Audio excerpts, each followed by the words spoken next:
We are losing some signal here. Oh! Yeah, we won't make it though. Let's see, let's see. There are some vibrations. Ooh, wow.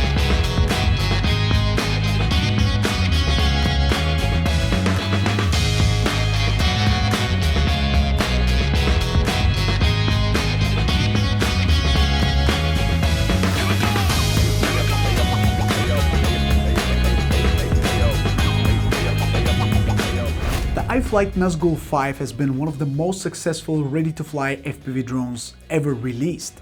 So I was really curious when I first heard that there will be a bigger version of it. This is the longer range drone that iFlight has come out with, the bigger brother of the Nazgul 5, and this one is the Nazgul 7. So in today's video, we'll talk about the Nazgul 7, what you can do with it, and what my impressions of this drone have been. And as you can see, mine is in a little bit of a rough state right now, as I crashed it right after I finished filming my video with it, but it needs just a little bit of love to get it back into the air. But other than that, it's perfectly fine because this drone is super solid. First, let's see what this drone is actually all about. When we compare the Nazgul 5 and the Nazgul 7, you will see that they're very familiar, like the side plates, the side panels, colors, the general shape and the design of this drone is exactly the same as the Nazgul 5, which is a great thing because the Nazgul 5 is one of the most beautiful FPV drones out there, in my opinion at least, with all the rough edges, with the sharp corners, and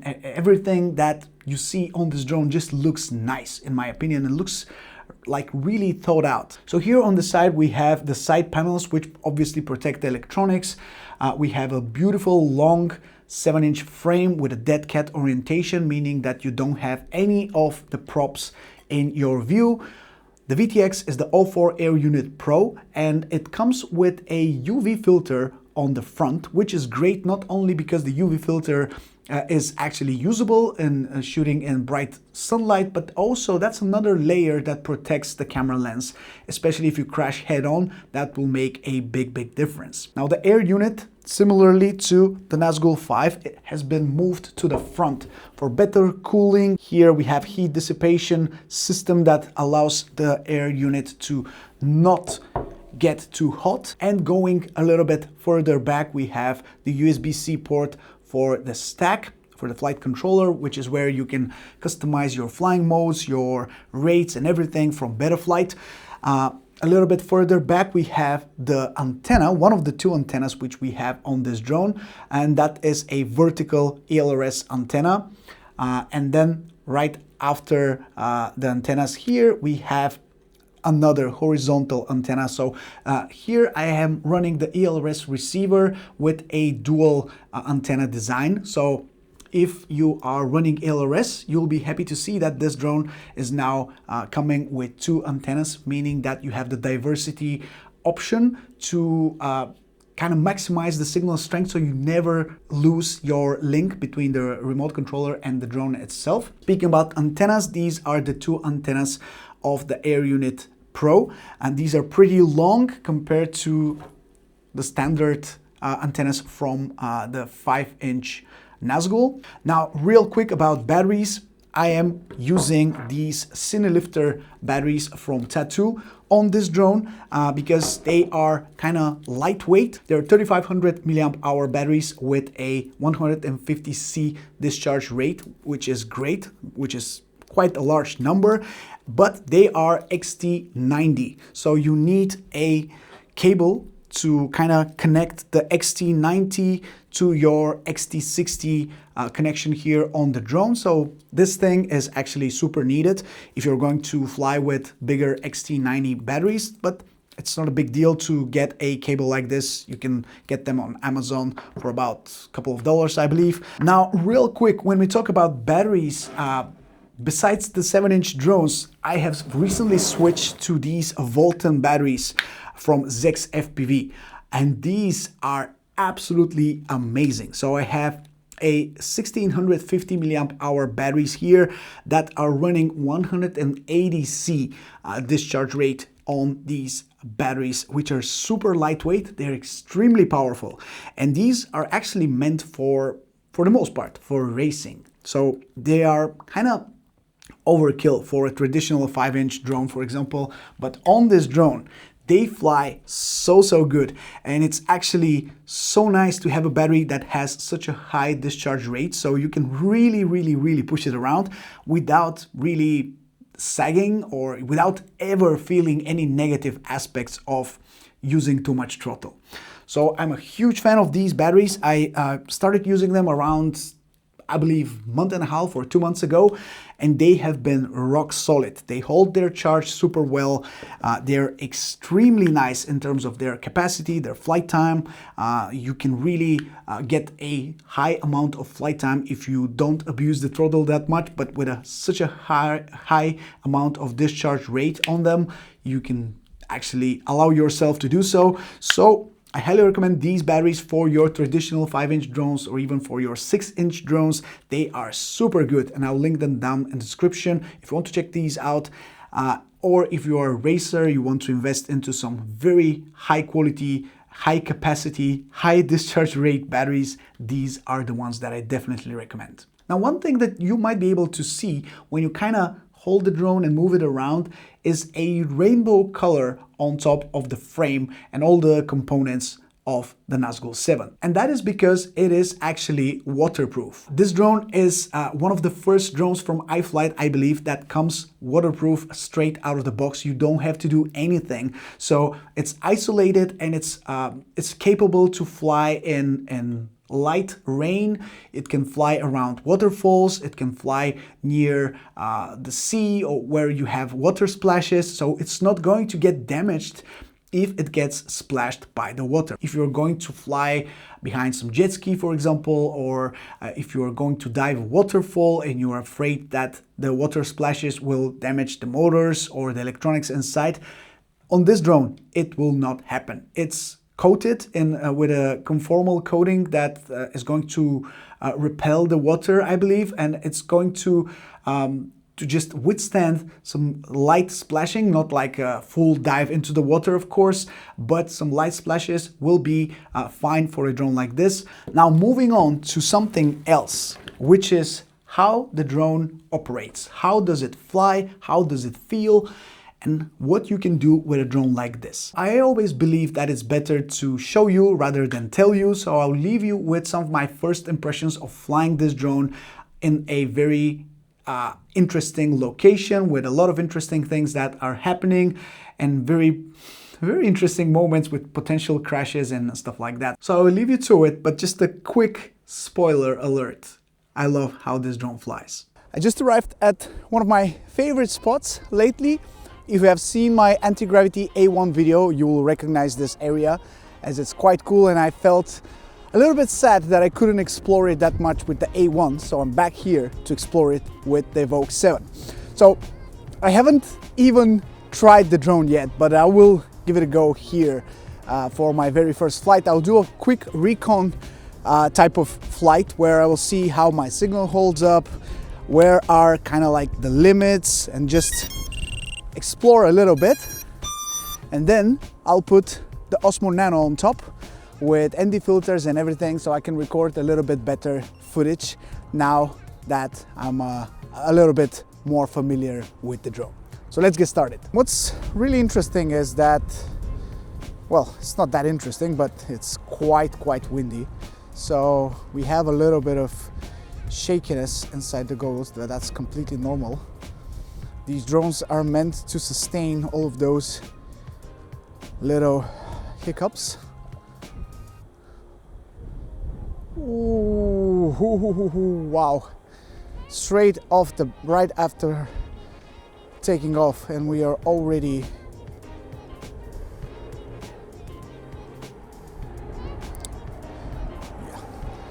that was a nice shot.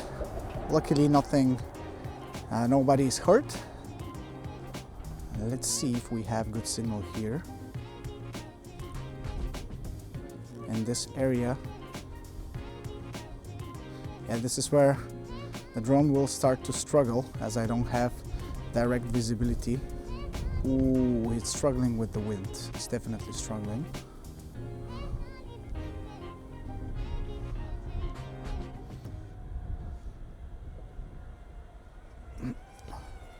There are some vibrations. I saw something like maybe a big air current hitting the drone, kind of on its top side. So let's see, just cruising.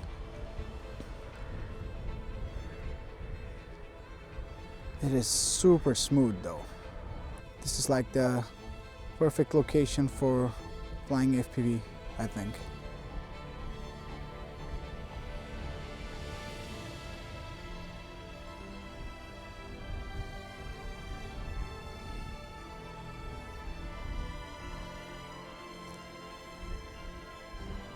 Wow, that was really close. That was closer than I wanted. But it's, yeah, I keep forgetting this is a heavy drone, so of course it's not as it's not going to react as good as like a 5-inch or 6-inch drone. So obviously we need to be careful with that. It's tuned in a way that it's a little bit more floaty, so especially with this big heavy battery that I'm currently flying with, yeah, it's definitely super floaty. But once you get used to like the throttle response, it's quite nice. It makes it super smooth as well. So it's not like agile as a freestyle drone, obviously, since it is a 7-inch after all, but flies nice, really nice, especially with this super bad, ooh, struggling a little bit. It's like flying on one side.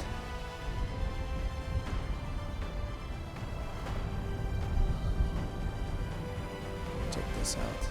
What a view.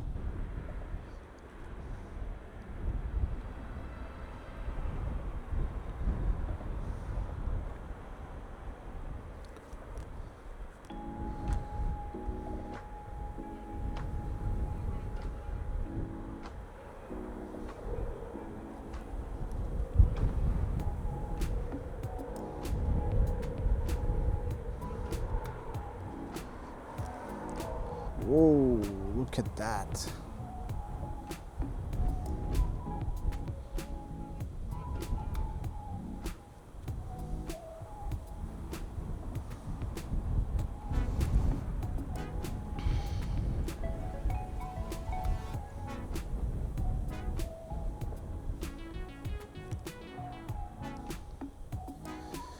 It says that we are flying with 100 kilometers per hour, which is insane.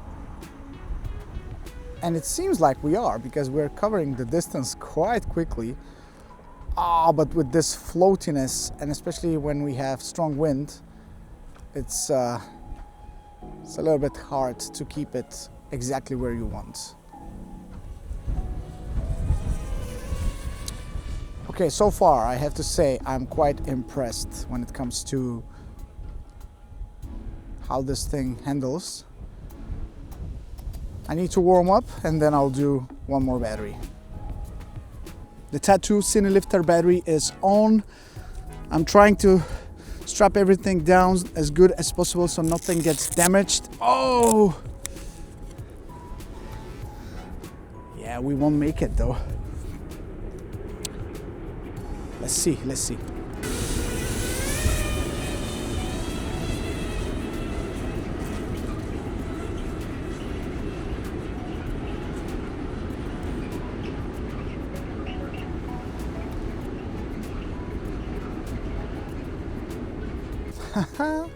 We managed to get like a little portion of that train. Now we're off.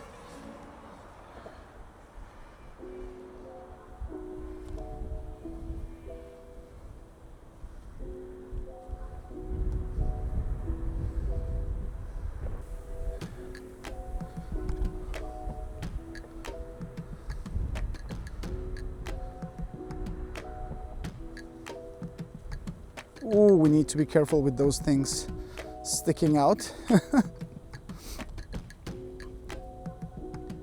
Whoa, that was nice. That was really cool.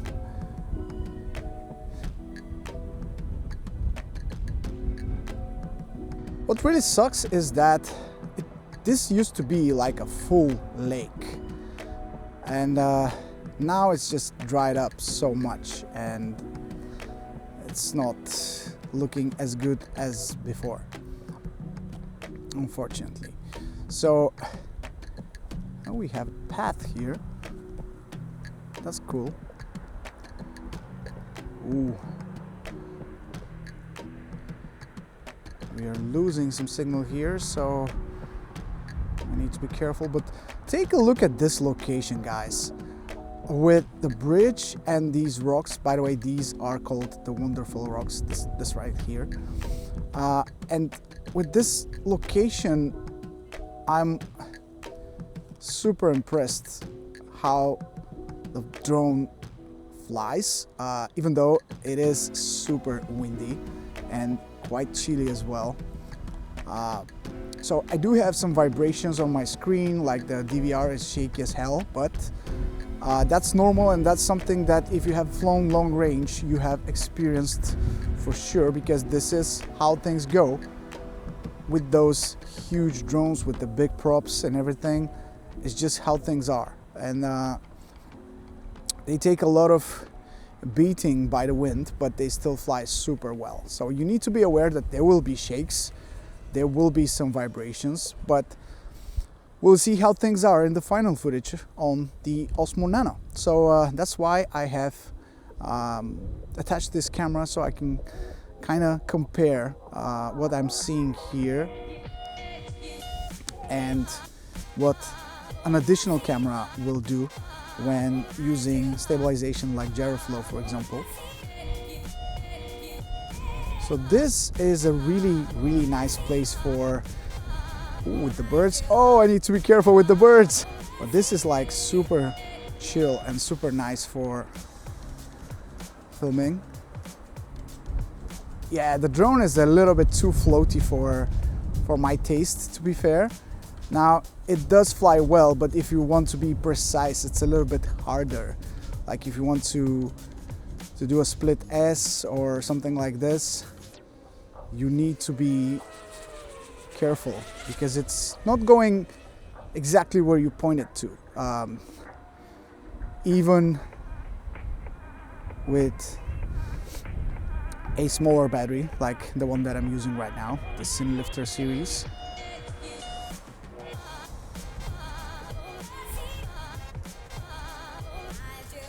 Yeah, it's definitely too floaty for my taste. So you can kind of fiddle with the rays, you can make it a little bit more snappy, but that's probably not the point of a 7-inch drone.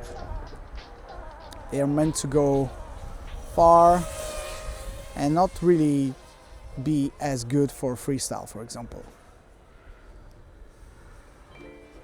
For like cruising and for fast-paced cruising, because we're doing almost 100 kilometers per hour, for that, this thing is amazing. And you can also go far, of course, depending on what type of battery you strap to it. So far we've flown for 6 minutes.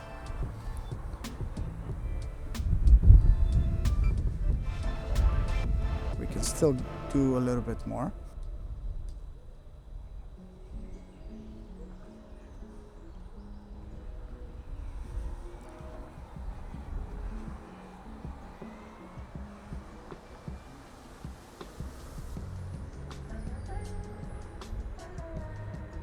Ooh,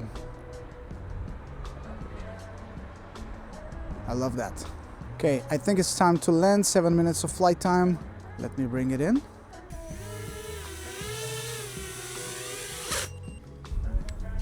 And we are good. We got it back safely. Everything seems fine. No cables are damaged or anything like that. And I have to say, this was a blast to fly. Maybe it would have been a little bit better if it was a little bit less windy, which is always the case. Every single time you want to fly long range or you want to try a bigger drone, it's always super windy. That's just how things go, I guess. So I would love to keep flying this and keep making those shots possible with a drone like this. I am kind of bummed out that I don't live closer to like big mountain ridges or some serious mountain peaks where I can push this properly. I live right next to the coast and we don't have that many mountainous regions. So this thing here was hour and a half of driving from home, so it's still something. It's not the best that I can do with a drone like this, but still it paints a good picture, I believe, to show you what you can expect from a drone like this. So the Nazgul Evoque 7, one of iFlight's I would say best selling drones, bigger brother. The Nazgul Evoque 5 is one of my favorite drones I've ever flown, and this one is just the bigger, more long-range oriented version that so far is holding up pretty well. So that's everything I have for you from today's video. I hope you enjoyed it. Let me know what you think and drop me a comment down below. Drop a like if you have enjoyed this video, and I'll see you very soon in the next one. Ciao.